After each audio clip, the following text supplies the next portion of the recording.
How to change display name in a Twitch account. Hi everyone, welcome back to another episode. In this video, I'm going to show you the ways to change display name in Twitch.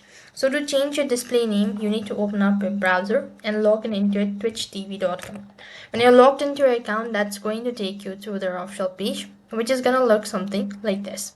So here, what next you need to do is press the profile icon from the top right hand side corner of your screen. As you press the settings button, it's going to take you to your profile settings page. Here, scroll down a bit underneath, you can find the profile settings as well. And you can find display name. If you want to go ahead and change the display name, go ahead and type in or remove the one. And you can go ahead and customize it. And if there is available, then you can go and press on the save changes button. You can see that you may not change your display name, only capitalization. So that means there is no way you could go and change your display name. You would only go ahead and capitalize it. So go ahead and press the save changes button. Let's see, this is not gonna work. There is no way you could go ahead and change it. However, you could go ahead and change your username. You could also find this pencil shape icon located right over here. So you could go ahead and change it. This is the only way you could go ahead and change your display name.